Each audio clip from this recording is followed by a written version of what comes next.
official and unofficial borders. Speaking on the developments, the immigration controller in charge of Special Border Command, Mustafa Sani, said Nigerians should stay at home and not attempt to go to the Niger Republic until the embargo is lifted. Judy, apparently from what I'm saying, war is brewing between the ECOWAS and the Niger Republic. Well, sometimes it's difficult to predict what politicians might do, but it's difficult for me to see a war happening. With this alerts all over on both sides, no-fly zone. We will not go to war against We will not go to war against Nigeria. I'm extremely confident about that. I pray because I pray against it too. Because if we try it, we will regret it. War is not fought by soldiers alone. If you simply look at the capabilities of both countries,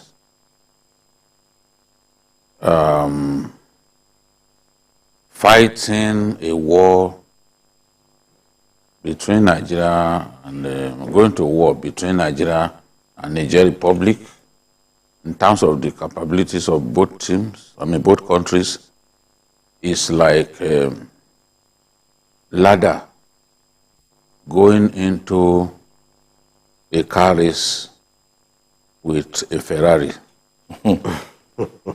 the outcome will be extremely predictable.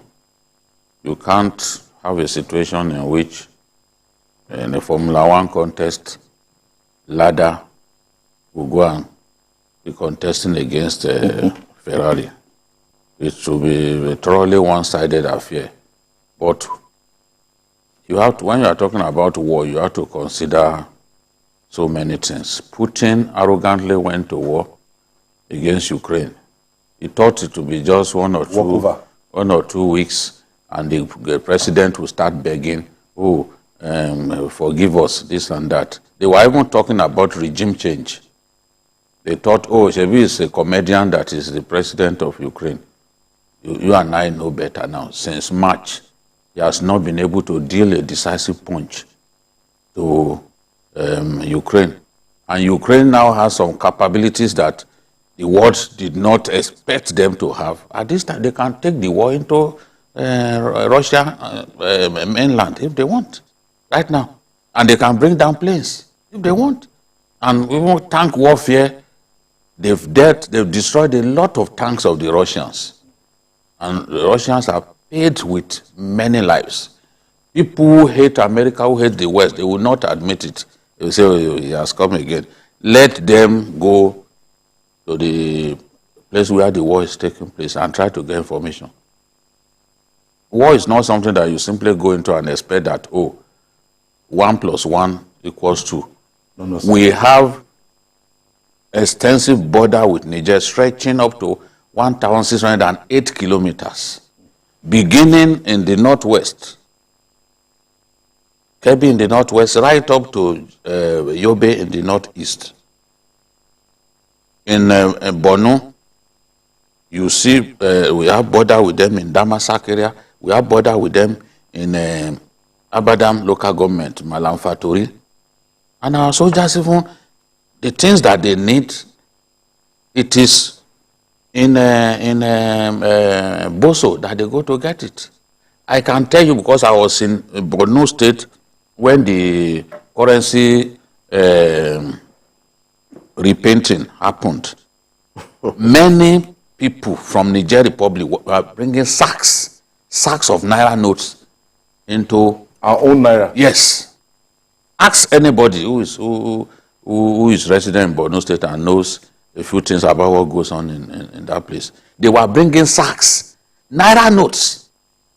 Nigerians coming to change. In our own banks. Yes. We have cultural affinity, deep cultural. When you see, when they talk about Shua, these Shua people, you know some of them are in Niger, some are in Chad. It's like brothers going to war. It's not going to happen, Ayo. People, you see, when the government comes in, there are mistakes that will be made. Because sometimes some people around you, you think, oh, they know so much, but they cause you to take some actions, and then you retreat. There's no new government that will not make some mistakes at the beginning. Nigeria has the clout to get Niger to do its bidding without even a resort to war. Because Nigeria is almost entirely dependent on Nigeria. Look at it this way. They have only seven states. The south of their country is where up to 80% of their people reside. And that is the Nigerian side. That's where those borders with those six states are. Even the 7 states, I always don't talk about Zamfara, but in the Zurmi area, they are very close to Niger. They are brothers across the border. Even President Buhari says that his cousins are in Niger. I've been to President Buhari's hometown before. You look at Meadua, from Daura to Meadua is a spitting distance. When you get to Meadua, you just cross. There is no recognizable boundary. So how do we go to war? And it's already causing panic. Government has a duty now to even bring down the panic because our people have been made to believe that there will be war. It's causing panic and real problem in some of those northern states. And within ECOWAS, a lot of people will look up to Nigeria, as the biggest country, and the present chair is from Nigeria for direction. So Nigeria will determine 50% or 60% if they are to go to war. Even if other countries are saying, let's go to war, let's go for war, it is Nigeria that will have the veto power to say, look, we can do this or we can't do it. But from the body language of the federal government, we wait till Thursday with the last meeting, but it's not looking as if they are going to back down. Nothing will happen. Rather, just like Jide said, we'll see more sanctions coming in. And you see, Ayo, if you want to, as you are now, you want to have a quarrel with a 6-year-old primary, or rather an 8-year-old primary 2 pupil, and he's saying, yes, I'm going to fight you. I mean, he knows that even with your physique alone, he can't, but looking very well, you will know that this guy must have something for him to say. In fact, is the one, that 8-year-old is the one that is telling, no, I want to fight. He's the warmonger. He's the warmonger. He said, no, I want to fight Uncle Ayo. I mean, you will not be wondering. He will even tell you that don't think your size is yes, a problem. Yes. So when you see things like that, we need to calm down. It's like this Yoruba that says, Adete ole funwara. I mean, the leper cannot milk the cow. But the moment he puts his hand in the one you have already milked, it's gone. Nobody can take it. So we need a lot of diplomacy. Yes, after World War, we'll see come and Georgia. The war in Ukraine, between Ukraine and Russia, is an example. Everybody thought, in fact, Putin was saying the thing will be over within a week. They have been at this war since last year, 2022. March 2022. Almost 18 months now.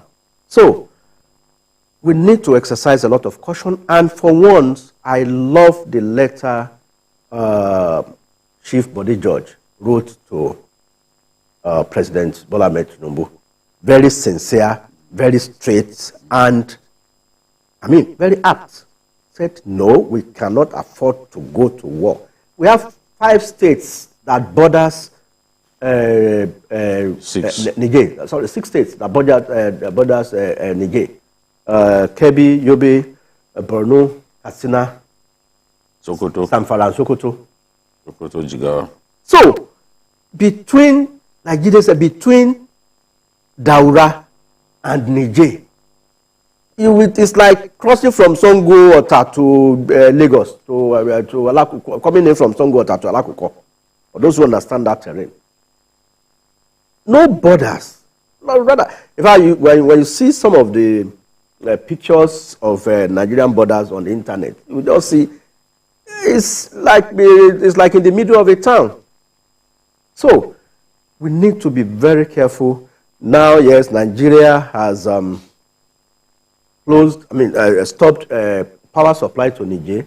Yeah, we do things that will punish both the government and, as a collateral damage, the citizens to force their government. But then, the worst of a democratic regime is still better than the best military regime. But you see, we are trying to help these Nigerians, but you can see the people clapping for the character who is their maximum ruler now. But it's not everybody. They can arrange. Yes, it could be. Maybe we'll do it here. It could be. Yes, you can arrange it now. It could be arranged. Clubs.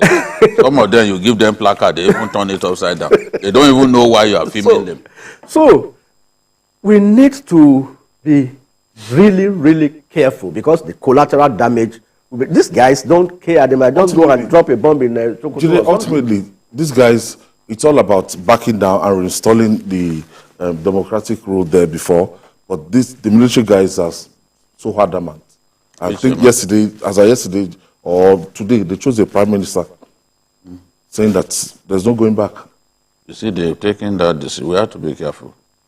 They're taking that decision. If we are not careful, they will kill that Bazoum. Yeah, and the finance minister, yeah.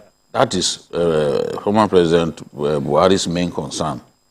That this guy, he feels for his life. And those of members of his family. What we can do now, these guys have taken over.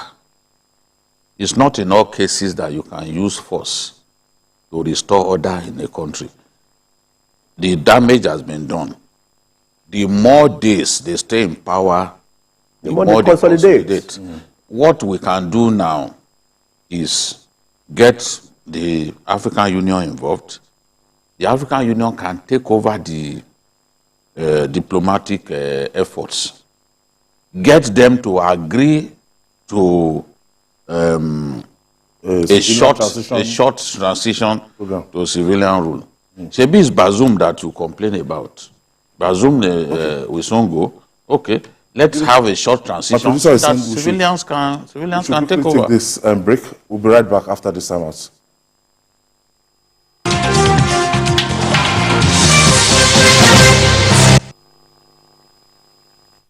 We are passionate about two things in Nigeria. The first is football. The second is our rice. And nobody celebrates like a Nigerian. So, for every goal scored, every mark made, you can be sure to always come back home to rice. Celebrate with Nigerian Premium Big Bowl Rice, homegrown just like you. Big Bowl Rice, tasty rice, nourished you. We are passionate about two things in Nigeria. The first is football. The second is our rice. And nobody celebrates like a Nigerian. So, for every goal scored, every mark made, you can be sure to always come back home to rice. Celebrate with Nigerian Premium Big Bowl Rice, homegrown just like you. Big Bowl Rice, tasty rice, nourished you.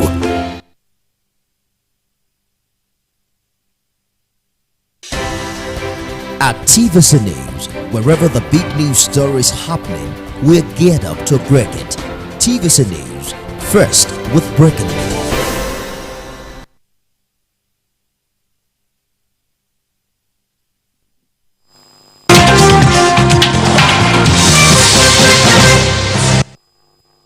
Thank you for staying with us. Julia, ultimately, when they meet on Thursday, do you see ECOWAS backing down from that ultimatum?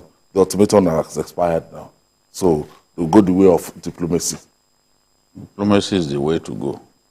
Our continent and even our country has some fantastic diplomats that in this situation they will have advised on the way to go, so that the president doesn't take steps that people now heap all the blame on him. Because the way people are talking, oh, it's like Nigeria going to war. Of course, it's not a Nigerian resolution. It's ECOWAS resolution. Senegal is as angry as Nigeria. And they should come and fund it. Togo is as angry as Nigeria. You understand? All of them think that if this thing continues to spread, it will be like Arab Spring. Okay. This is like the West African version of Arab Spring, because you know Arab Spring too, like play, started moving. So between 2020 and now, we've had 6 military rulers, all in one single belt. In fact, if you look at the map, they are all neighbors. So the way it's going, they too know that they are not safe. Before our eyes, the friend to our president, Conde, was removed as president, and they were parading him through the streets. So you think those African leaders won't be worried? They are worried. Today we are talking about Niger. It could be Senegal tomorrow. It could be Benin Republic. It could be Togo. That's why you see that even on this matter, Togo is very angry. Angry because they know that even they too are not safe. So it's not simply a Nigerian thing when they talk about as if it's our president who just declared that he's going to war. It just happens to be the president of ECOWAS. It is an ECOWAS resolution. ECOWAS heads of government resolution. So if they are going to go the way of diplomacy, it is still an West African decision. And I'm saying that, look, at this stage, they should let AU get involved and even take over the negotiation for us to have peace in the end. What will happen, what they need to push for, is a short transition to civil rule. It's Bazoum that you don't want, but we can actually have a civilian government that will be better than that Bazoum. If we don't do that, these guys will sit tight. All of those ones that took over in Guinea and the rest of them, they are not showing signs that they want to go. And it is the nature of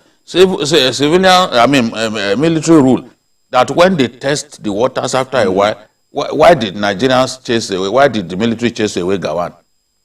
Gawan, after 9 years, was not showing any sign that he wanted to go. So they just waited for him. He went for this thing before he came back, reached a last rock. So the military, once they've tested power, it's difficult to tell them, we are commanding them. They will not take your command. You are commanding them, you must leave. No, it doesn't work like that. For me, I don't see a war. If we try to go to war, you see somebody whose cousins are in Niger Republic, a Nigerian soldier, you give him gun. They'll go and kill his cousins. You think it will work? and you know, it's like a revolt against the French domination in some French-speaking countries. I mean, if you look at the trend, all these countries, Mali, Burkina Faso, and now Niger, are all French speaking. They have a lot of relationship with France. So that also speaks volumes. And people have been talking about the Wagner effect in some of these states, some of these countries. So that's the more reason why ECOWAS and AU has to look for a diplomatic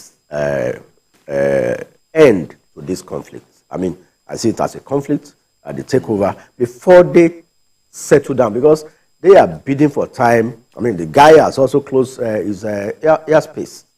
I mean, closing its airspace in Niger has a lot of effects on air travel. Or civilian. On civilian air travel. No, because we have to avoid that route. Yeah, commercial air travel. Longer. So, while we want to move our fighter jets into, does he have air defense mechanism? It's a failed state. So if we want to enter that place, they don't have air defense. Yeah, we can. Of course, we don't have air defense. When I saw that it closed, I said, well, maybe to civilian aircraft and all that. We too had already taken the decision. Even for civilian, nobody will go there. Even for civilian, can they even bring down any plane? So he too is playing the mind game. He knows what he's doing. A journey that should take you 2 hours nautical miles. You avoid. Yeah. All right. Yeah. The tense relationship between the federal government and the organized labor appears to be a bit relaxed now. The federal government has withdrawn the contempt suit against the Nigerian Labour Congress, NLC, and the Trade Union Congress, TUC.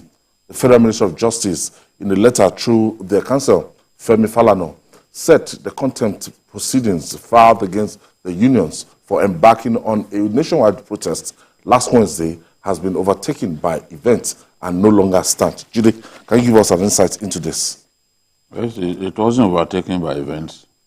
Mr. President stepped in, did a letter to NLC's lawyer, Femi Falana, say, look, forget about that contempt charge. I mean, is there still an injunction against the NLC and TUC from embarking on strike? You know, when we discussed this thing, I said I had not seen the content of that injunction, because in my view, there's a difference between a strike and a protest. If the order was given for them not to embark on a strike, merely protesting, and with people are not stopping people from working. Because when NSU embarks on strike, they will mobilize thoroughly. There are people who man those offices, secretariat, and all to ensure that there is compliance. But in this case, they were just moving around. Yes, it can be argued to an extent that they caused disruption in some places, but there was no attempt to force people to not go to work. So that was the argument that, look, George didn't say we should not protest. He only said we should not embark on strike. You know? So in the end, if you are negotiating with people and they've given you time, that's some level of goodwill on the part of the short man, Jairo. I don't know why Labour people are always short. You know? It's just like his boss, Shomole. Even Waba. But Waba is not short. Waba is taller. So now, if Labour has agreed that, okay, we give you time, you know, and Labour say, okay, the president promised that the refinery in Port Harcourt refineries will be ready by December, they were happy. And they said, okay, no more protests. I think it's disingenuous to then, that same day, go and file a contempt charge against them. I don't think it's right. We complain about some of the attitude of these people, the language of war and insults that Ajero has come to be identified with. But in this case, I don't think they've done anything wrong. And as we didn't support the action of government, I'm happy that they have told them that, look, there's no more, the contempt charge has been dropped. So it makes sense, so that the two contending parties can now focus on negotiation and getting the best for workers. Yes, MJ, getting the best for workers, the minimum wage, a lot of people want to see it. A lot of people want to see the palliative goodies the federal government will be coming out with, and implementation of the one that has been promised. People want to see ease. It's a good step from the federal government, led by Asiwaju Bola Ahmed Tinubu, to have withdrawn that suit against. I mean, it shows transparency. You can't be negotiating with me at one end and be in court with me. Trying to put me in prison. I'm trying to put me in prison. I mean, Falana and Femi Falana's son was livid with rage. He said, come, you are negotiating with these guys. At the same time, you are filing a suit in the court. I want to believe that. Court to commit them to prison. To commit them to prison. So that's why they said, before we can even continue to listen to you, well, we withdraw that case from court first, so that we know that you are sincere. And you know, we have a president who is very, very diplomatic. I mean, Asiwaju Bola Ahmed Tinubu, he knows his onions, especially and the chief of staff too, Femi Gbadiabiamila. You know, Gbadiabiamila has been engaging labor. It was instrumental to the call-off of the 8-month ASU strike, then the call. Now, I think what the federal government needs to do more now is we need an up-to-date information, or rather, constant information on the state of the refinery that they said will be ready by December. These are things that, of course, deliverables. Because by the time we have one of the refineries working, the marketers have even said petroleum price will crash by at least 70 naira. 70 naira is quite a lot. We can do more than that because all the bridging costs, transport costs from and the shipping costs, all those ones will be removed from the cost of, and the pressure on the naira-dollar exchange will also come down when we start refining locally. So, but we need information. The turnaround for these refineries were approved by the Buhari regime.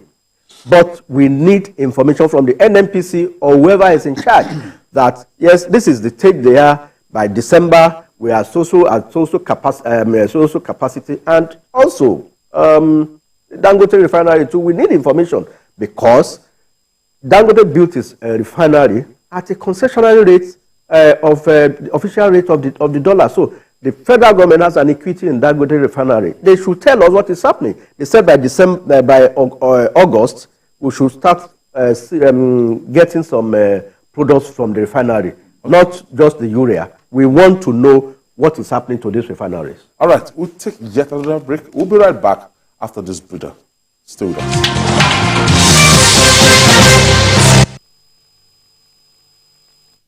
You're heading home from work. In the busy traffic, your car breaks down.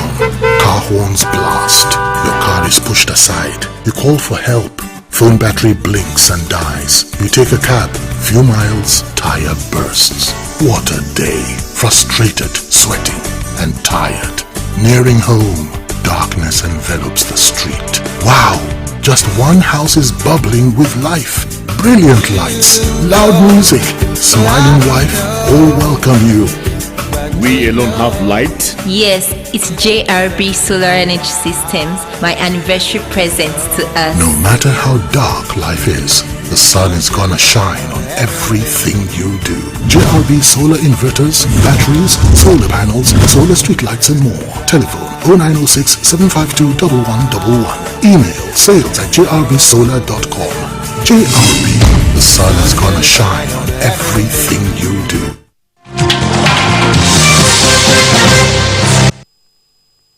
Thank you for staying with us. There is no headway yet in the feud between the governor of Edo State, Godwin Obaseki, and his deputy, Philip Shuaibu. Governor Obaseki has denied plans to impeach Shuaibu, describing his move to seek a court order to stop his purported impeachment as preemptive. He said Shuaibu is already making moves ahead of his defection to the All Progressive Congress, APC. Let's hear from Governor Obaseki himself.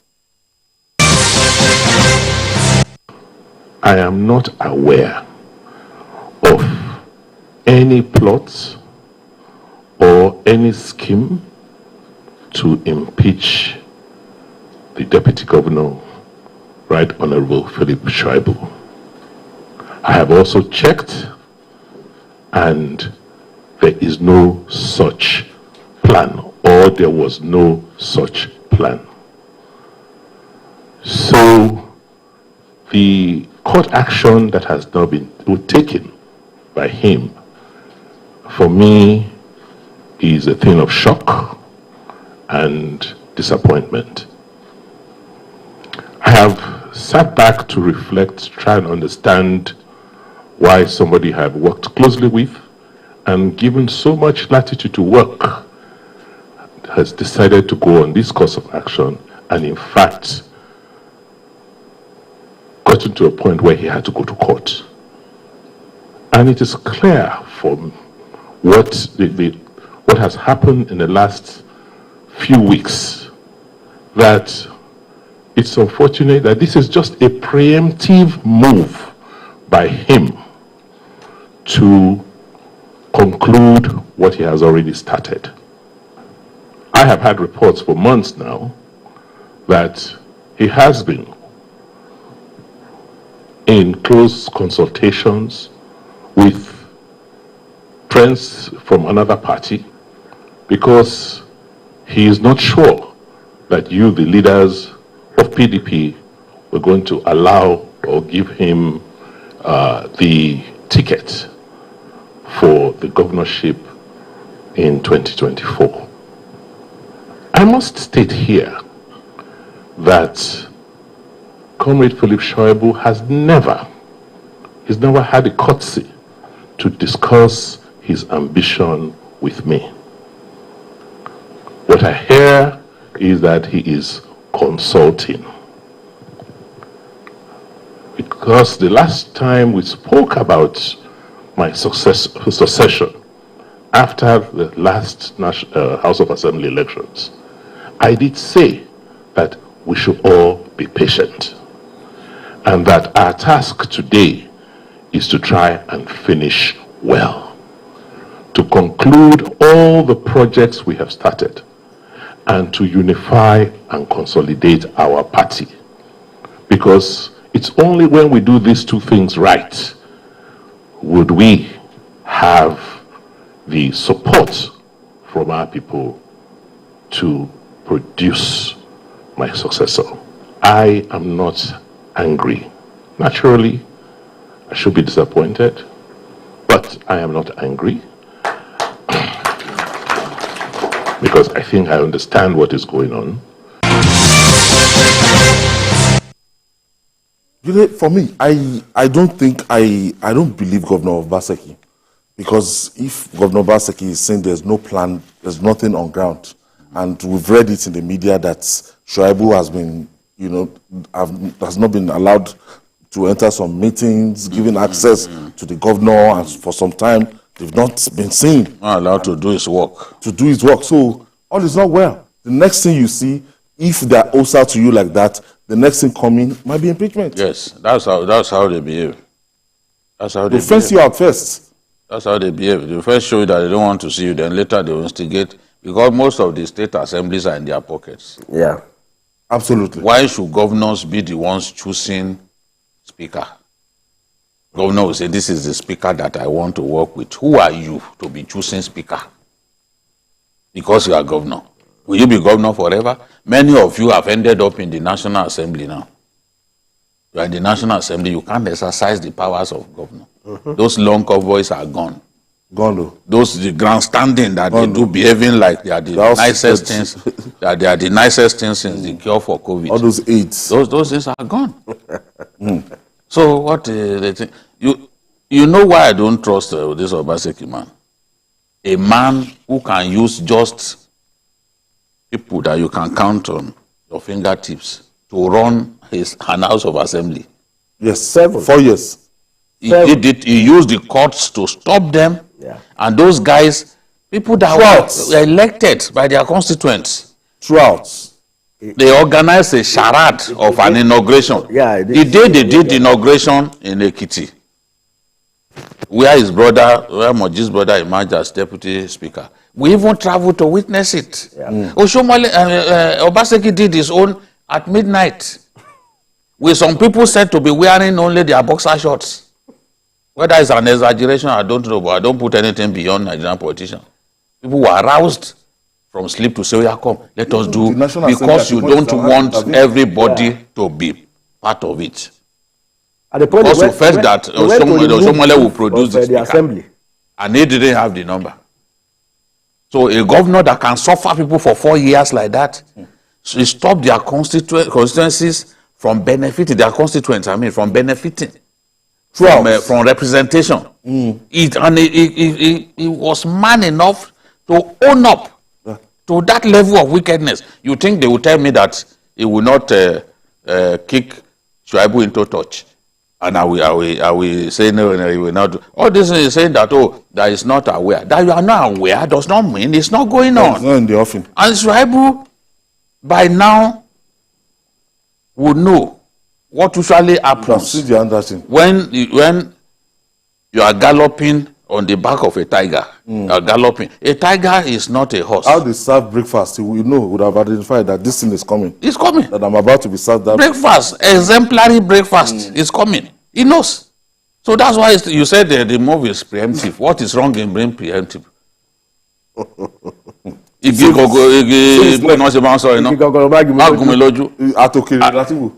can see. Yes, you will not wait until you lose an eye. You will try your best to dodge. That is the thing. Shuaibu is trying to dodge. It's not a Yoruba man, but that it works. Survival. Yeah, so he has to survive. Now they are now on the defensive. Yes, because when this thing happened, he had to come out because papers cast the headline like, "Oh, he has made up his mind to impeach him." What is the duty of a governor? What's the business of a governor impeaching deputy? If the House feels that this person is not good enough, you leave him. From what I gathered, they said the governor. Look at before I go, because these people must know that power is by nature transient. OUK and Abaribe. Remember, they are both in the Senate now. Yes, governor and the deputy governor. Neither can impeach the other. Neither can impeach the other. They are both in the Senate now. This is the nature of power. Leveler. And that's why Mahatma Gandhi said, we know who we are, but we know not who we might be. Nobody knows tomorrow. You are in suits, you are anchoring this show. You don't know where you'll be tomorrow. And tomorrow, metaphorically speaking, maybe next year, maybe 10 years. Yeah. That's what the philosopher was saying, that we know who we are, but we know not who we might be. You might become a bank executive, you know. You can't become a bank executive. They won't even hire you. Obacheki should understand that he has just less than 1 year more to go, or thereabouts, in active governance. Because this bone of contention, someone say Shuaibu and all, they asked him, where are we going? And he's saying, wait till November. November this year. And Shuaibu is look at, by that November, the whistle would have been blown. You would have boxed me to a corner. He's not prepared to. See, Philip Shuaibu, very smart guy. Shuaibu supported you when you took with everything. When you took the battle to Oshomole. He supported you against all odds. He told you about the impeachment. Against you. So now you want, and the guy quickly went to court, and it's waiting for you in court. Now you are saying you didn't know about. There's no way I would believe that Obaseki does not know about the impeachment plot. Now he's saying that he heard that Shuaibu wants to defect to APC. So where did you know that one? Let him defect. Let him defect now. He says he'll be attending meetings with some top and low people in APC. Let him attend. And see, Obaseki should understand that the kind of support he got when he dealt with Oshomole, it's likely that he get the same support now against him in the fight against Shuaibu.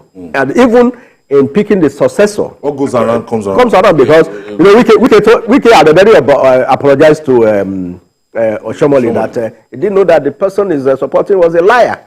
He called Obaseki a liar. So people like Wike, they are waiting. And Wike now is in the ruling party, quote and unquote. Ruling party. Well, one leg in, one leg he has the right to be a minister. A minister. That doesn't mean that he's in as a technocrat. Bola Ige was in the Obasanjo government. He never defected to APC. He never defected to APC. to PDP. Yeah, no, you are right. You are right. Obasanjo even went as far as picking somebody who was chairman of a party and brought him into his government as a special advisor. Yeah. You know? So, the likes of Wike will be smiling now that, now you soon need people like us. But Obaseki does not have the right to say who will be his successor or not. No governor has the right. Yeah. Anybody can No governor has the right to say, okay, this is... Why do you want to choose your successor? It means you have things to hide. If you have ruled competently and you are sure that you've not put your hand in the cookie jar, why are they always looking for somebody to succeed them? Why do they always want to determine? And they don't even learn. All governors are they don't learn, because you deal with some people just to be able to install a successor whom after the first week goes against you. They want to be like Ashwadi. It's been happening. Tinubu. It's been happening. Jim Nwobodo brought Chimaroke Nnamani. Akpabio brought Udom. Yes. Even in that same Enugu, Chimaroke Nnamani brought Sullivan Chime. Sullivan Chime from the first day. They turned against the Chimaroke Nnamani camp. Yeah. He turned against from the first day. Some of them, he chased them out of their quarters. You know, all of these are our friends, Igboneku, or Gazimora. All of them, they suffered in his hands. These are people who helped him to win the election. You know, so why do governor in Gombe? You saw what happened between the Senator Goje and Dankwambo.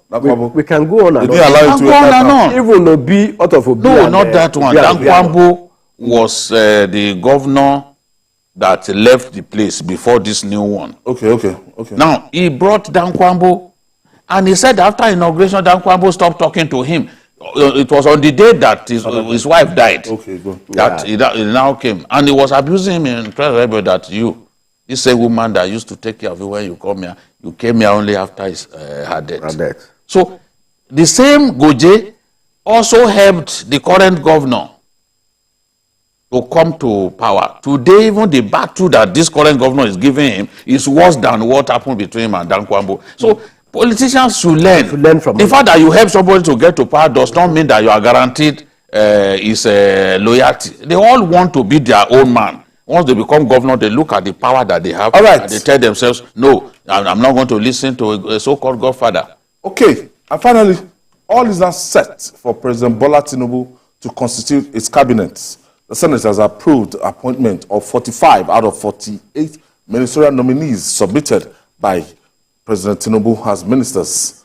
The former Kaduna State Governor, Nasir El-Rufai, and two other nominees, Stella Okotete and Delta State Abubakar Sani Danladi of Taraba State, are yet to be confirmed as Senate awaits security clearance about them. Let's share the story with you. Mr. President, citing the constitutional provisions of Section 88B of the 1999 Constitution as amended, the Senate's Minority Whip calls for the suspension of the confirmation hearing of Mr. Festus Keyamo, a nominee on President Tinubu's ministerial list.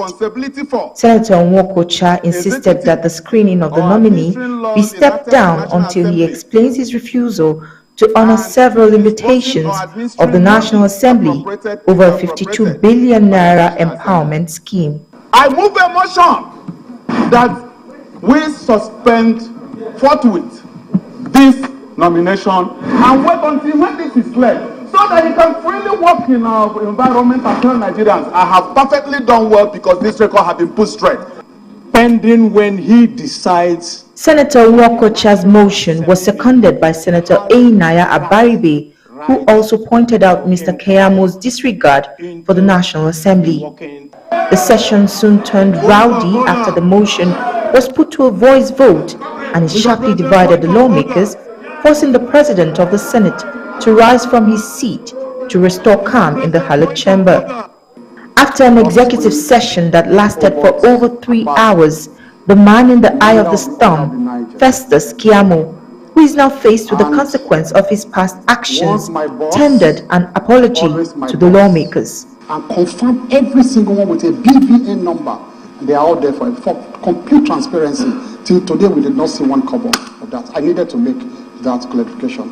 And like I said, I'm sorry for that misunderstanding. The nomination of Honorable 45 out of 48 ministerial nominees of President Bola Tinubu have now crossed the last hurdle with the confirmation of the Senate approving their appointment as ministers of the Federal Republic. President of the Senate, Godswill Akpabio, began the confirmation of their nomination after an executive session to deliberate on some matters arising. The Senate may have scored a point with a threat to decline the confirmation of Festus Keyam's nomination as minister. They will hope that moving forward, members of the executive, especially ministers, will show more regard for the legislature and cooperate with lawmakers to enhance the delivery of good governance.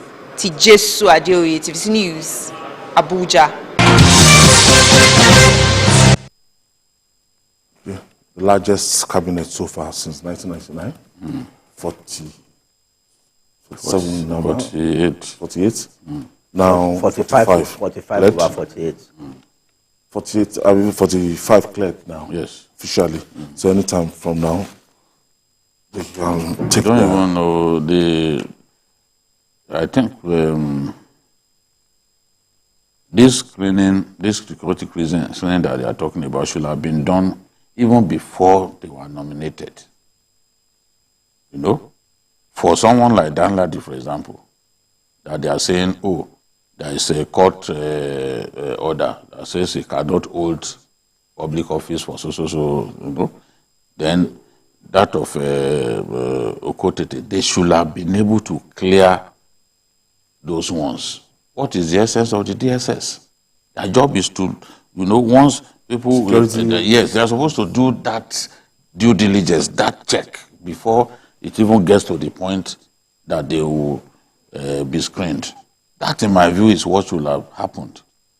Now, in the case of El-Rufai, nobody expected what Senator Karimi said. Look, I have a petition against you from Southern Kaduna. And, you know, matters like that are usually heated and emotive. So the Senate President did the wise thing. He said, okay, we'll defer.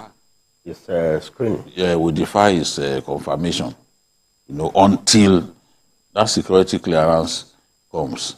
Hopefully this time that they have will afford them the opportunity to run around and solve the problem, you know, because he performed, was one of the nominees that performed best, you know, with even his pedigree and all that.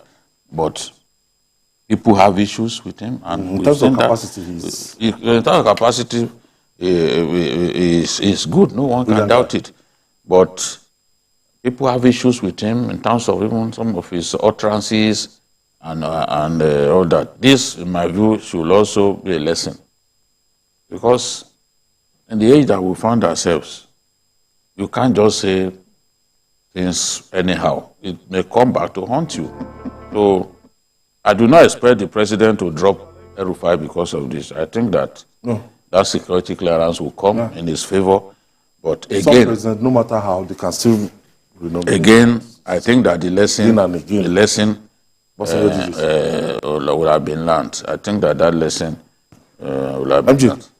Well, I think it behoves on the security agencies now, I think the DSS, to do a more thorough job with the screening, because we have had embarrassing situations in the past where ministers, after being sworn in, now discover that they didn't have NYSC, they didn't do so. Now you wonder, what were they screening? What were the DSS? What were they scrutinizing?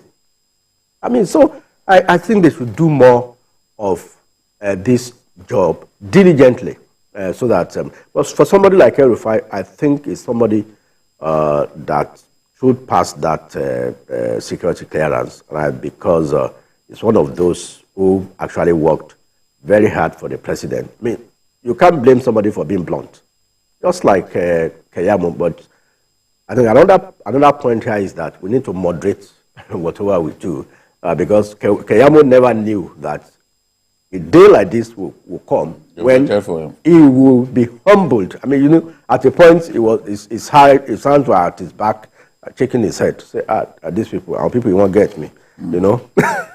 So he apologized profusely. See, absolute apology, absolute. So, and I think these are lessons that we need to take. That after these people might have cleared you, you become executive members. You are the chief executive of your ministry as a minister.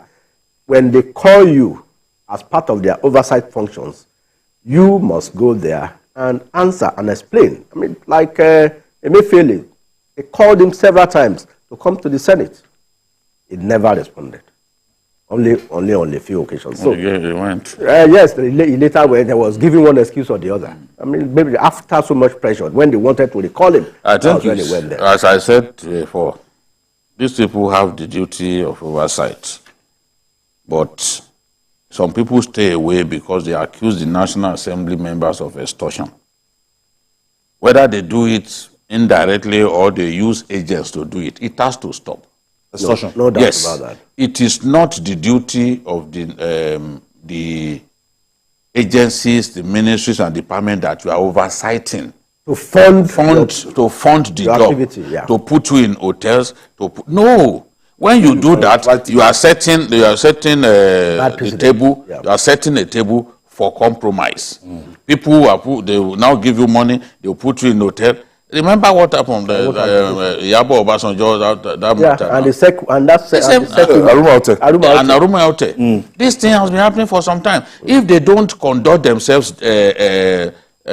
with integrity, people will not respect them. People will not respect them. You just see that, these guys are disrespecting them. It's because of some of these behaviors. Yeah. What is even when you hear of lucrative committees? What are we talking about here? Why is it lucrative? If it's simply to do the job for your country, how come it is lucrative? Why is it lucrative? Unlike in the police where we have hardship postings, they say some people have. They too have to conduct themselves diligently. Otherwise, people will not respect them. Moji Jami, thank you for your contribution today. And the Metro Babajide Kolade Otitoju, thank you for always being there. And that's our package today. Join us tomorrow for another episode of the program. You can watch the repeat broadcast tonight by 11 p.m. Join us this Sunday from 1:30 to 3:30 p.m. for Journalist Hangout on Sunday. We're on YouTube, youtube.com/TVC News Nigeria. I'm Ayodele Uzubaku. See you tomorrow and God bless you.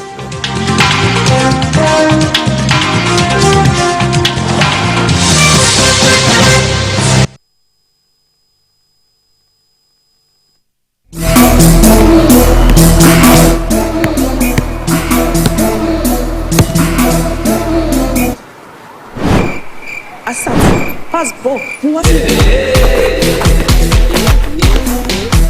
for skills.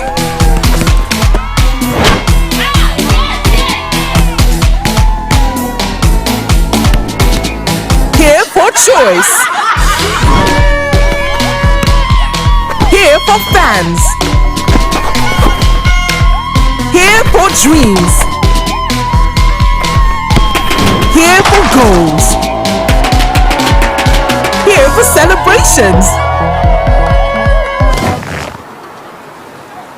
Whether she's playing or watching the beautiful game, we're here for her. Here for all 64 matches of the FIFA Women's World Cup 2023. Live on Supersport. Get and stay connected. The following is a paid presentation by ShopX TV. Do you spend the night trying to get comfortable? Your knees rub bone on bone. Your back and hips ache. You wake up in pain? Not anymore. ShopX TV is proud to introduce the Contour Legacy Pillow, the patented, ergonomically designed tapered leg pillow that naturally fits the contours of your legs, knees and thighs to help align your spine and alleviate pain. Watch, when you sleep on your side, your leg falls forward, twisting your pelvis and lower back, putting pressure on your spine, hip and sciatic. But the Contour Legacy Pillow cushions your knees and cradles your legs, relieving stress on joints while restoring your lower back alignment. Sleeping on your side, your leg comes over and puts you out of alignment, causing lower back pain, hip pain, even knee pain. By using the Contour Legacy Pillow, it restores the natural alignment of the spine, helping to alleviate pain and pressure, leading to much more restful sleep. Old-fashioned leg pillows are bulky, but the anatomical design of the Legacy Pillow fits perfectly the shape of your body the way nature intended. You can even use two together for full leg alignment. Legacy Pillow is exclusively ventilated, so it always stays cool and dry. With top crescent design, it cuddles up to you perfectly and easily moves with you. Ordinary pillows go flat, but the Legacy pillow is made up of soft memory foam, so it never loses its shape and the cover is machine washable. The Contour Legacy pillow is now available in Nigeria, exclusively from ShopX TV. You could be paying up to 500,000 naira for an orthopedic bed that doesn't properly support your spine. But call the number on your screen now and get 2 Legacy leg pillows for just 69,900 naira and get relief from back and hip issues. But wait! If you call now, we'll upgrade you to the Contour Better Sleep Collection. The collection comes with 2 Contour Legacy leg pillows and 2 Contour Cool Gel head pillows at no extra charge. The Contour Cool Gel head pillows' soothing orthopedic support will cradle your head and neck for full alignment, while keeping you cool all through the night for the best sleep of your life. Incredible! That's 2 Contour Legacy pillows and 2 Cool Gel head pillows for just 69,900 naira. And that's not all. Place your order now and we'll also deliver your Contour Better Sleep collection with no shipping charge. But hurry! This is an exclusive ShopX TV offer and only available for a limited period. So, call now while stock lasts. Your rest is your wealth. The proceeding was a paid presentation brought to you by ShopX TV.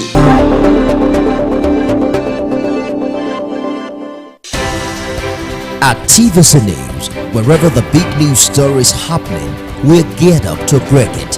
TVC News, first with breaking news.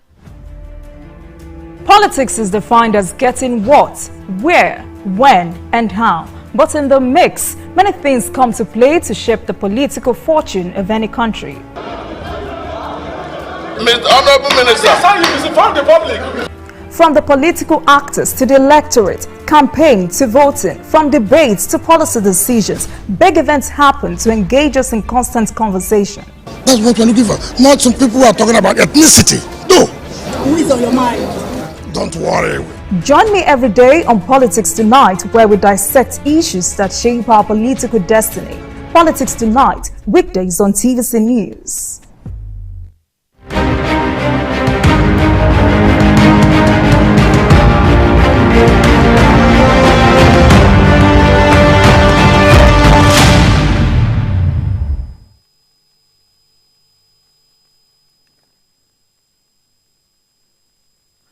Senator Abdullah Gomel, SSA to the President on National Assembly matters, says the Senate has now transmitted the confirmed list of ministerial nominees to President Bola Tinubu.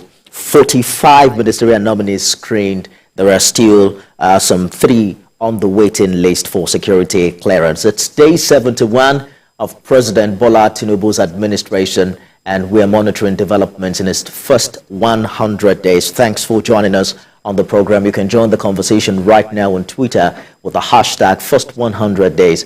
Remember to tag at TVC News NG and at Nifemi Oguntoye. Of the 48 names forwarded to the Senate by President Bola Tinubu for confirmation, there are 3 yet to be screened for security clearance. They include former Governor of Kaduna State, Nasir El-Rufai, Stella Okotote from Delta State, and Abubakar Danladi from Taraba State. The confirmation of the others comes over a week after President Tinubu's transmission of a 28-member list to the Red Chamber on the 27th of July, and the other list followed suit. Now, the presidency has confirmed receipt of the confirmed ministers designate. We expect them to be sworn in immediately by the president, as is promised to hit the ground running. 9 women made the president's list, making 19% of the ministerial nominees, far away from the 35% that most women folk have talked about as affirmative action. But let's meet the woman who made this very much talked about list. Hannatu Musawa, nominee from Katsina State, was appointed special advisor to President Tinubu on culture and entertainment economy. She was the deputy spokesperson and deputy director of public affairs of the All Progressives Congress. Dr. Betta Edu, perhaps the youngest on the list at the age of 36, is from Cross River State, a medical doctor, former commissioner for health in Cross River, and until his appointment was National Woman Leader of the APC. I believe she's still leading in that capacity. But as APC National Woman Leader, she emerged APC National Woman Leader during the 2023 Nigerian general elections campaign, and she had also assured women of 35% affirmative action. In Keruka, Onyejocha, 54-year politician, ranking lawmaker in Nigeria's Federal House of Representatives. She was chairperson House Committee on Aviation, and she also made that list. Honorable Stella Okotete is aged 39 from Delta State, former APC woman leader. She was councillor in Hugeli North Local Council area, executive director of business development at the Nigerian Export-Import Bank. She's yet to be confirmed by the Senate, and we might have to wait till September when the 10th Senate reconvenes to hear the latest as regards our security screening. Honorable Uju Kennedy Owaneye is 50 years old. She's from Okan, Anambra State. She was perhaps the only woman who contested the APC presidential primaries. She's a lawyer and businesswoman. Lola Adejon is from Lagos, a seasoned information and technology expert, a leader in designing, integrating, deploying, and managing core systems for global banking institutions. And she's also one of those bright technocrats who made the list as a woman. There's Imam Sulaiman Ibrahim, a politician and businesswoman. She was Director General of the National Agency for the Prohibition of Trafficking in Persons, LAPTIP. She held that position between the 1st of December 2020 to the 27th of May 2021, when former President Muhammadu Buhari announced a swap. And then she was redeployed as the Honorable Federal Commissioner of the National Commission for Refugees, Migrants, and Internally Displaced Persons. Let's talk about Dr. Doris Anichi Uzoka. She was appointed Commissioner for Finance by Governor Hope Uzodinma in 2021, and she's considered one of the youngest on the Imo State Government Cabinet. Meriga Mahmood. Now, you can call this the last-minute appointment. She's the one who replaced Mariam Shetty, a nominee from Kano, in a very dramatic style. We understand that Mariam Shetty had arrived at the National Assembly when the Senate President made that shocking announcement. Meriga Mahmood started a legal career after completing her degree and fought for issues that intended to improve the lives of the poor and disenfranchised. There's still a lot of story to tell about what happened in Kano. We're hearing news from what the new APC chairman is talking about, the fact that he wasn't carried along with that particular nomination. Joining me now to discuss developments around these issues, I have APC chieftain Dr. Folashade Olabanjioba, who joins us via Zoom, and I'm joined in the studio by public affairs analyst Maxine Medoye. Thank you for joining us on the program. It's my pleasure. Great. So let's begin with what seems the obvious from this list, the fact that President Tinubu may now have set the record for the highest number of ministerial nominees in Nigeria's Fourth Republic at 48. What do you make of this number? Well, you trust our president, Asiwaju Bola Tinubu. He will not go for the less. He will not settle for less. So for him to pick these 48, he picked them based on his vision, his passion, and that which he intends to do for Nigerians. I don't think it's going to be to our advantage, to our disadvantage. Rather, it's going to be for the betterment of this country. It's the highest number we've had since 1999. Yes. And some would say at such a time where it's obvious that government has to cut cost, particularly considering the economic impact of its decisions on the people. People talk of cutting cost when it has to do with managers. There is difference between a manager and a leader. A manager manages resources who want to make exponential gain, but a leader look at the future because he wants to create a path to the future, a path to the unknown. That's a leader. And he will gather his people and those he wants, those who will think that can ensure the fulfillment of that vision. So Our president is not just a combine these two. He's not just a manager, he's a leader.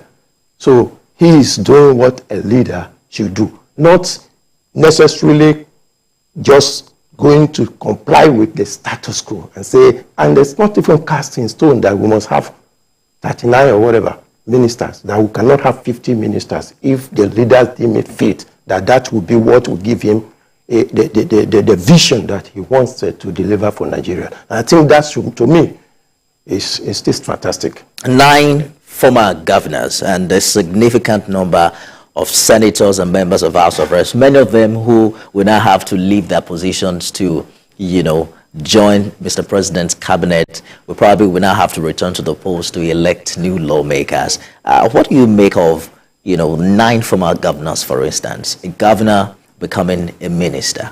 My brother, experience cannot be overemphasized in leadership. The president is capitalizing on the experience of these people. And some of these governors we're talking about, they have their track record in service delivery. Wherever, when you look at them individually, you know that these are not pushovers. And this is not the time to try. Not the time of trial and error. No. The president needs to do something differently, and he has to do it well. And to me, that is creative enough. Let's bring Dr. Folashade Olabandioba into this conversation. Dr. Folashade, prior to the election, you guys campaigned for Asiwaju with the promise that he will indeed activate the much talked about 35% affirmative action. We understand that the women have only occupied 13.7% of the ministerial positions since 1999. We only have 19% now. Are you disappointed? No, because we're not done. The presidential campaign were promises made, and definitely we are trusting that when we make promises, if anybody knows the person of His Excellency, President Bola Ahmed Tinubu, will know that when he says something, he does it. So I know this is the ministerial, we still have so much more to go. At the end of the day, I am very sure that the women will be smiling. So you saw what happened on the floor of the Senate where, Mariam Shetty's name was replaced. I'm just wondering if when that news broke, you, for a minute, put yourself in Shetty's shoes, and what was running through your mind? Well, every politics, they say, is local, okay? Rather unfortunate, but she was replaced by another woman, and that's because I'm, made to believe that the leaders wanted her in another position, and it wasn't something that was planned out, but it worked out better for the nominee from Kano State. The news online was that she was already in the National Assembly complex when she got that news. She could have been called and notified, don't you think? That's why I said every politics. That's why I said every politics is local, and that's one thing you're gonna have to give our president credit for, because the consultations and all that. It's like it's not just by himself. It is still the people. The people must win at the end of the day. And in good leadership, you must be sensitive and be hands-on on what your people want at the end of the day while making your decisions. And so they thought that, you must know that Kano State is a very rich cultural heritage center area. So whatever it is, the president had to give that to the leadership there. Well, I'll get back to you, Doctor, shortly. You saw the marathon at the Senate with the, screening exercise and all of the drama that ensued. What do you make of the conduct of this exercise? Would you say it's top-notch? Did we get the right questions? Did the lawmakers did they do due diligence? Well, you see, the Senate screening is part of the screening that has started a long time before it gets to the Senate. Before the ministers name will be sent to the Senate. A lot of background check has already been done. The screening did not start with the senators. The screening started with the State Department, the DSS, the FCC, and all the other agencies that are involved. They will have done some background check and did what you just referred to now as due diligence. So it is after those ones have been concluded that the name will now be forwarded to the Senate. And when it gets to the Senate, the question that most Nigerians are expecting are some of these questions that have already been answered before their name go to that place.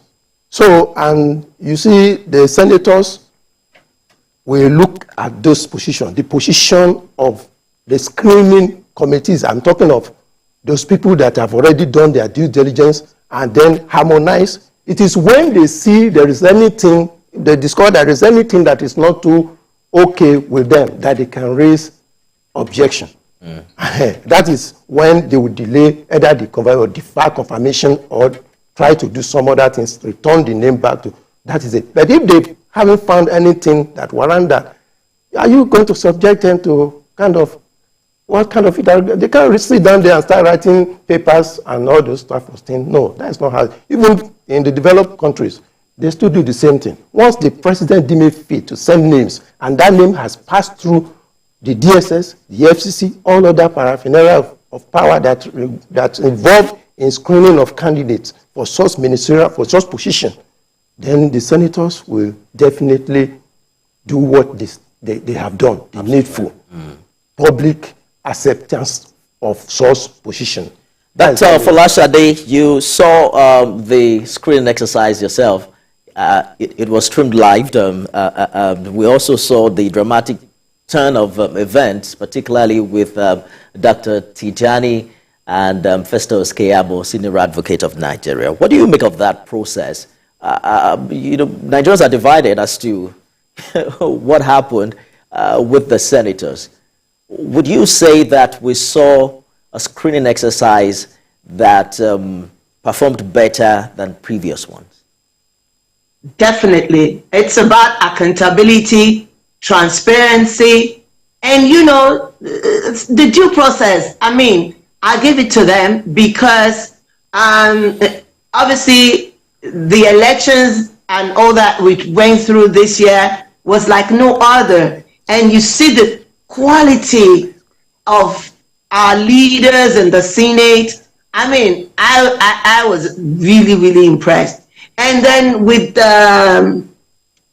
Tijani, I know as a mother, for me, it will still be like, the forgiving spirit and all that. But it also makes us to know that whatever we do, hold your tough.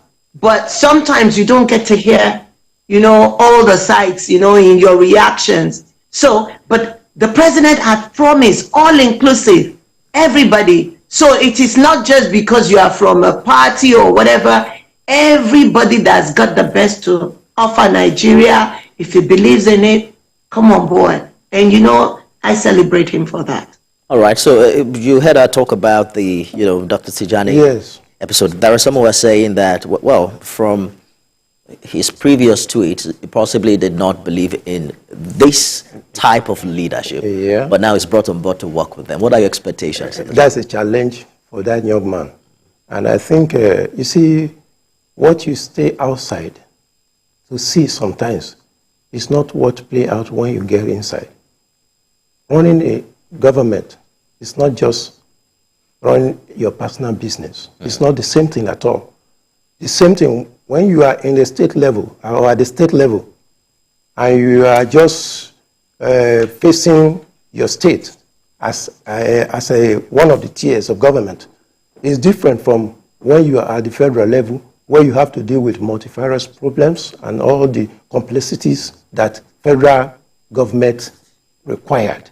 Now, as far as I'm concerned about Dr. Tijani, I will say, because I watched it live on TVC when he made that apology and all those stuff. Yes, he was being youthful, but now he has been upgraded to the level of maturity where he has to take decisions, because after this confirmation, a lot is rested on his soldier now. He has to take decision, and we want to see how he will manage that position. And secondly, you see, activism and leadership is not the same thing.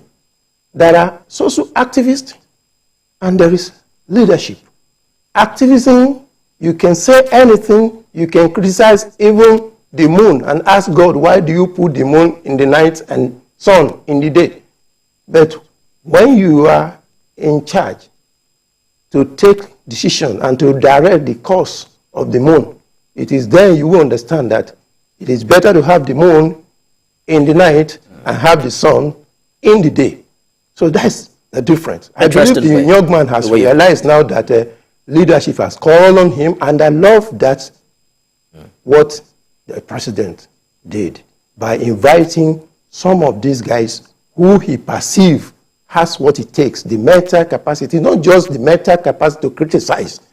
You have been seen, he has been seen as a creative person. Let him come in. We need creativity in this government. All right. Yeah. Let's take a short break, and when we return, we explore the expectation from the presidency now that the ministerial nominees have been confirmed. Stay with us. Bola Ahmed Tinubu do solemnly swear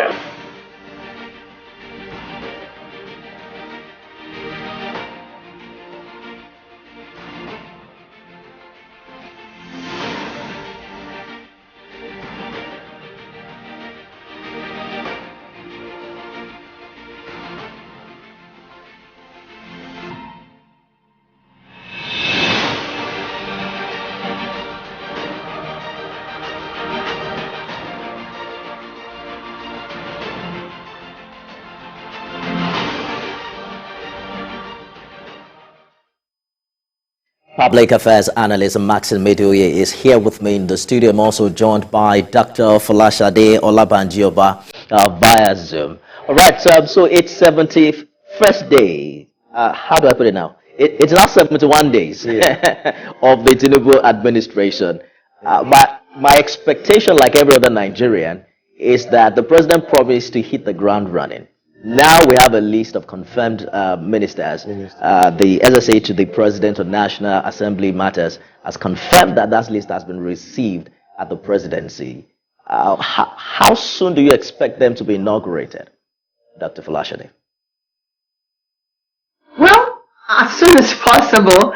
I would think in the next week or two. But definitely, if you see the past 71 days, like you said, you will know that he has been busy. You know, the job of being the president of this great country of ours, obviously is not an easy one. And so, and the way he's handled it, one good thing you will notice this time is this, you know, transparency. Almost every day is being accounted for. You know, you probably can know what he did this morning, in the afternoon, hands-on, because, you know, so many challenges that we had. And it's like we just have to learn to trust that we have somebody that is capable. And, you know, it's been tough with all the removal of subsidies and all that. But I know very soon, you know, we'll get past all that. In a week or two, for me, I would say, why wait a week or two?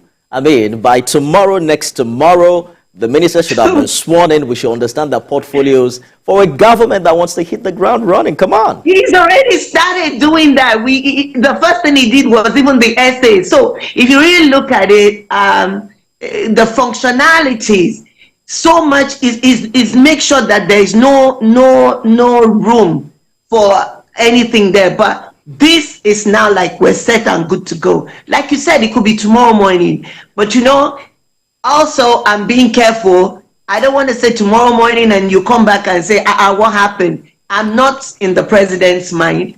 And so I just know that the soonest it will be. Mr. Medoye, what do you think? I'm not expecting that to be long. I'm not expecting it to be more than highest 1 week from now. We should have the ministers and their portfolios together. And then the government commenced. Besides this, the government has started immediately. In fact, on that day of the swearing in, that was when the man has hit the ground. And we all know all the things that he has done, because it's not hidden, except for those who refuse to acknowledge it. And even if they get to heaven, they will still try to raise questions where there is none. But I believe that as Nigerians, we have seen this, and what we need is to be patient with our president. He's doing well, he's on track, and I believe giving ministerial portfolios will not be a challenge. Patience is nothing for Nigerians. It's just that Nigerians want to see the renewed hope that has been promised them. They want to be able to have the purchasing power when they go out there, want to be able to earn a good living, and then, get a better life for their children. And I think it's an honest ask for every hopeful Nigerian, particularly when you consider the promises that the APC brought forth before the election. But that's our time. Maxine Medoye, Public Affairs Analyst, thank you so much for sharing your thoughts with us. Thank you so much. It's my pleasure. Dr. Folashade Olabandioba, good to see you. And thank you. Good to see you too. We're also counting on what will happen in the next, in the coming days with this administration. Thank you so much for sharing your thoughts with us. Greater Nigeria Rising. Yeah. That's our show today. You can watch a repeat at midnight and at 6 a.m. tomorrow. I am Nifemi Oguntoye. See you again soon.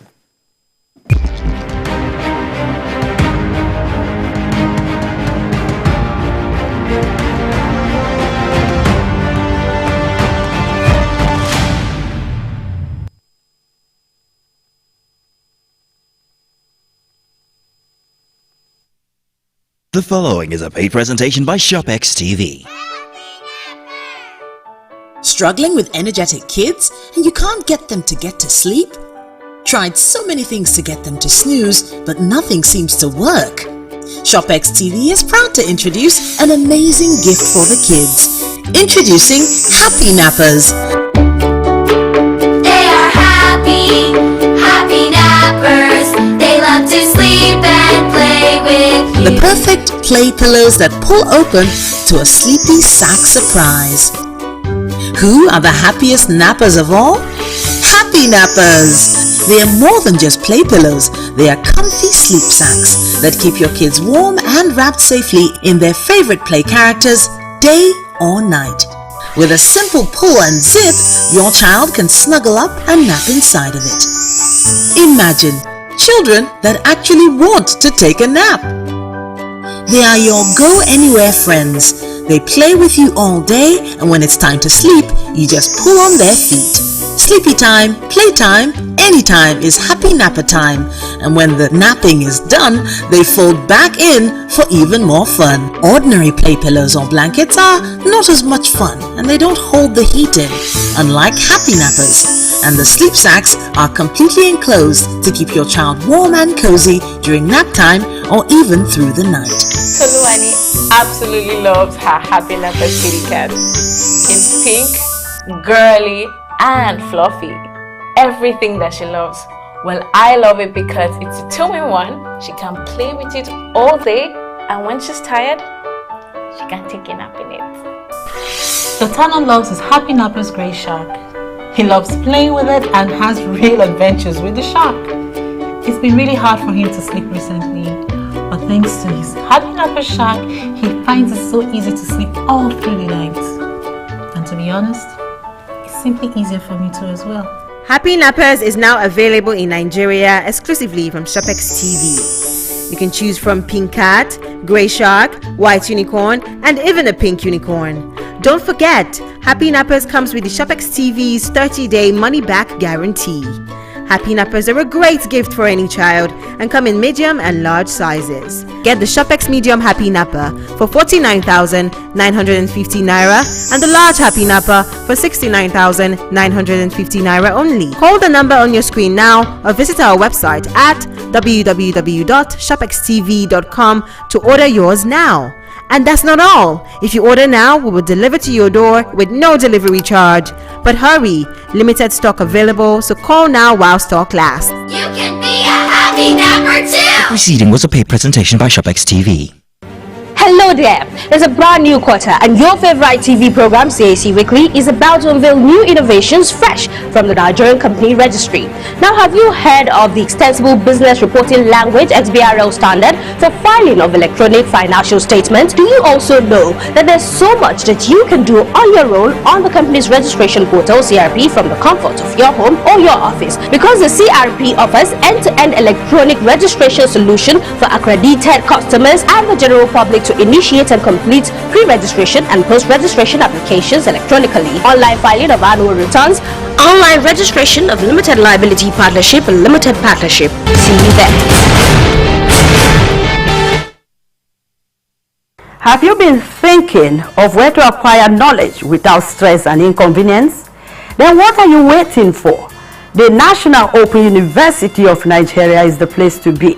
For up-to-date information about the National Open University's programs and activities, join me, Lulu Bankong, on NOUN Update, showing on this station every Friday at 12:30 p.m.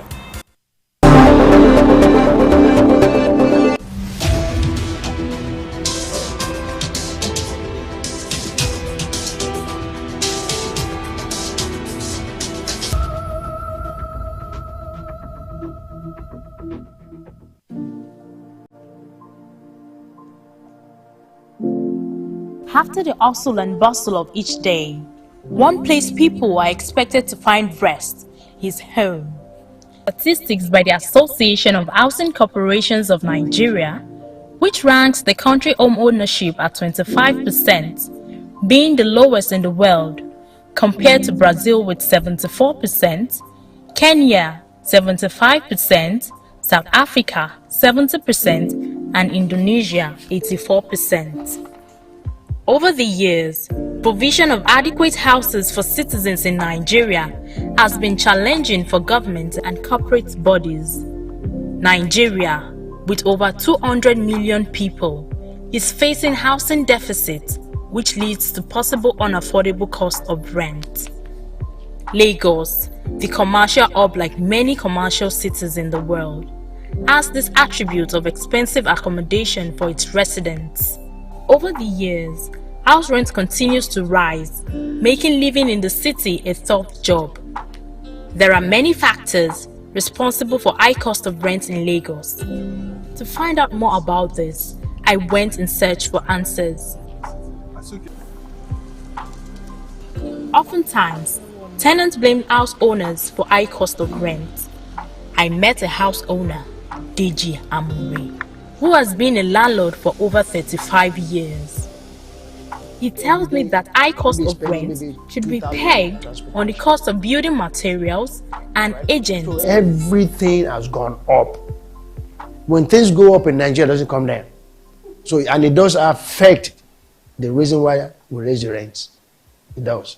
It plays a major part in it, inflation. Building materials has not double, not even triple, has gone up a whole lot. I used to buy 5 tons of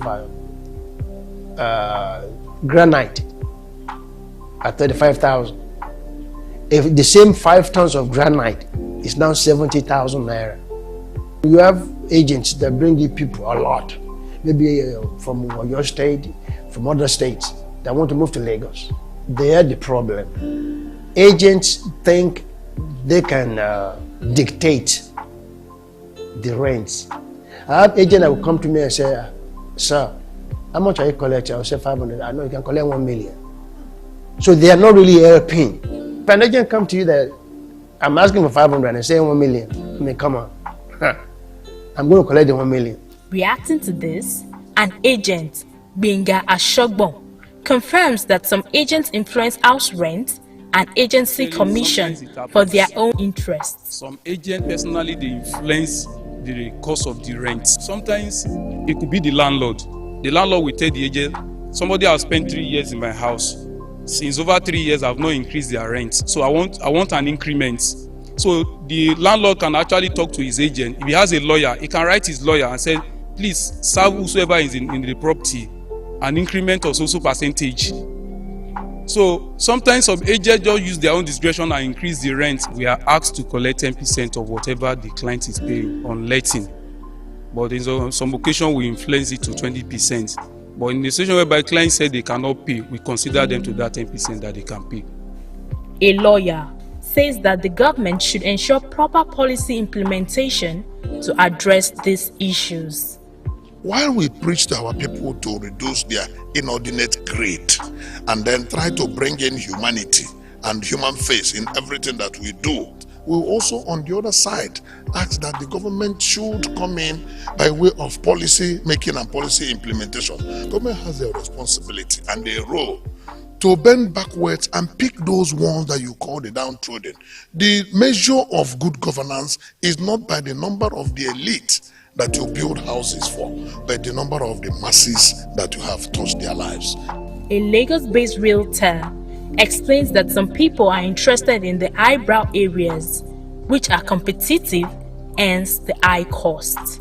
Everybody is looking for a greener pasture, and everybody believes Lagos is where it's happening. Hence, the snowballing of the prices of houses. Eyebrow area too, they are more expensive in terms of, because ordinarily it is expected that it's going to have a well-secured environment as well. No doubt, tenants are made to feel the heat. I went to see some tenants in Lagos who shared their experiences on the impact of high cost of rent. Common people cannot longer live in Lagos. To get apartment, even decent apartment you can't get. When you get to these houses, they don't renovate it. Everything is spoiled. They will ask you that is parking in, you have to renovate that house. If you don't do it, where will you get house? Nowhere to see house. So you have to come in, you have to renovate, put tiles, repaint everywhere, change the doors to your taste. At times you change the net, put Amaco doors to fit, and at the end of the year they will want to increase after you have paid 1.5, 1.7 for a year. Judith explains how expensive it is to live in Lagos and how this has affected her business. When you come to my shop now, everywhere is scanty, and you are the only one taking care of your children, no husband to help, you are the only one doing all these things. You just the grace of God for you to have accommodation over your head, and when your children come back from school, they see where they stay. Philomena is also asking for the government intervention in solving these problems. The government should come to the risk of the people. The people are suffering. On the streets of Lagos, the stories are the same. Cost of rent in Lagos is like killing a lot of people. We're just working. How much am I handing? At the end of the day, I'm paying over 65% of my per annual into a house rent. Salary remaining the same, it means we have to cut down on our expenses in other areas. I think people are just trying to keep their job just to be employed, because really that take-home pay is not taking you home. Previously, I paid 180,000, but later my landlord now called me. We had a meeting, and he let me know that very soon he will no longer to collect 180,000 naira again. From 180,000 naira to 250, from 250 to 300 right now. In Ibadan, the Oyo State capital, residents are also lamenting over rising house rents, calling on the government to intervene. All of the agents, they might increase the money of the house. The landlord may be saying that he's going to do this like this 100,000 by in annual, but the agents can take this maybe their own commission 100,000, make it 200,000. Because now everything just escalates. I think everybody here knows what is happening in Nigeria, but I don't think so far there is no amendment made to the house. I don't think there should be an increase in the house rent. The housing deficit may be telling as the economic crunch bites. Some house owners believe it is time to make more money, but Nigerians want the government to put an effective policy to address the situation.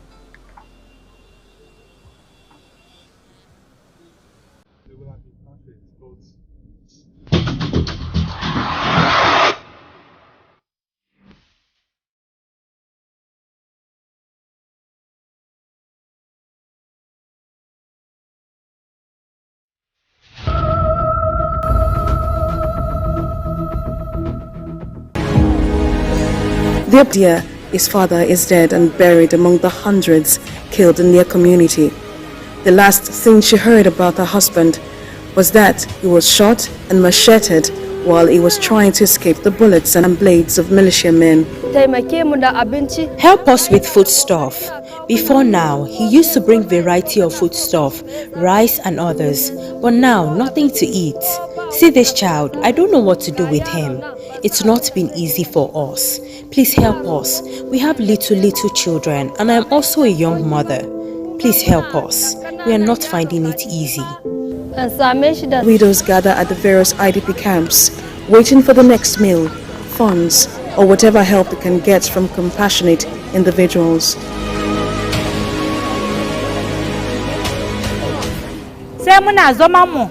We were seated in our house when the militiamen came in the evening. We ran, but they met my husband inside the house. They killed him. He has left me with 7 children. 2 are married, 3 are female, while 4 are male. There is no one to pay the children's school fees now. Our grains have been destroyed. We don't have food and we don't know what to do now. We are displaced. We don't have a place to sleep or where to go. Our rent is usually 25,000 naira, but we don't know where to get the rent now. We don't know what to do. We bought 10 bags of fertilizers. The attackers burnt them. We can't go to our farms anymore. We are calling on you to help us. My husband was running when they shot him and killed him.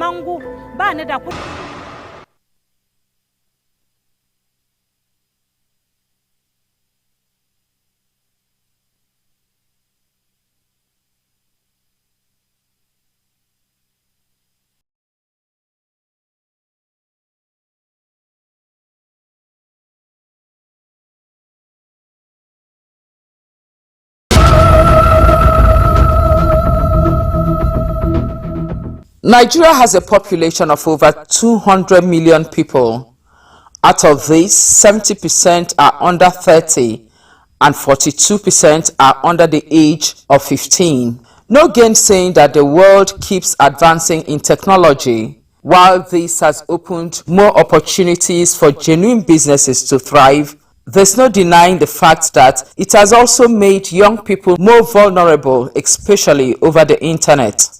We asked parents in Nigeria how they are able to monitor the activities of their children on their phones. Good parents should be able to, when you come back at night, you'll be able to go through your child's phone and see whether what the child is watching or searching for is related to what he's supposed to do in school or has to do with or things that has negative influence.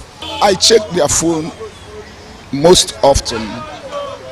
Moreover, we built a Christian home where we use the word of God to train them and then tell them the danger in pornography and other things they do that cannot help their future.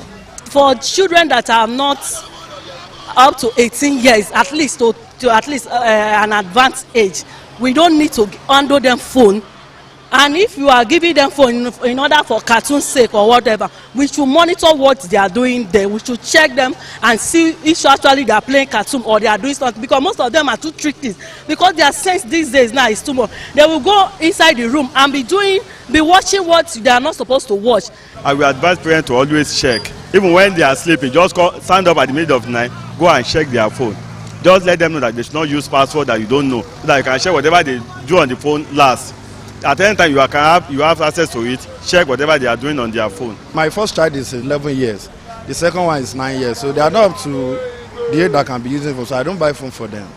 For this father, though his children are still very young, he already has a plan on how to protect them in future. The phone I'm going to buy for them won't be a phone that can contain all these videos that they used to watch that teach them what they are not supposed to. You know, there's someone that doesn't have memory. When you buy a phone that has memory for them, there is a chance that all these kids, they know about the phone you are using than you that you bought it. When they are up to that age, I make sure I buy the phone that doesn't have enough memory so that they won't be taking unnecessary things on the phone. Solutions are what this event tagged Strive Conference 2023 with the theme Child Protection, Our Collective Responsibility seeks to profile. Students between the ages of 10 and 18 were invited across schools in Lagos. Honorable Justice Mary Odili was the keynote speaker. Though not present, she sent a video recording of her speech. And encourage our young people here today to have faith in God, be undeterred, hold on to their dreams, work hard, and live peaceably with others. While a cybersecurity expert was on hand to dish out advice on how the children can protect themselves on the internet, Barrister Temilolu Okeowo spoke on the students staying focused. On the internet, there are so many people that are coming to take advantage of you. They come in as friends, they come in as people that wants to groom you, they come in as, I want to be your mentor, I want to teach you. That's how these guys come in. When they come in, they come closer to you.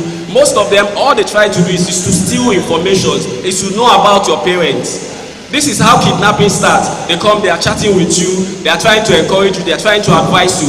I'm telling you, once you see all those people come in, it's advisable that you tell your parents, you tell somebody that is older than you.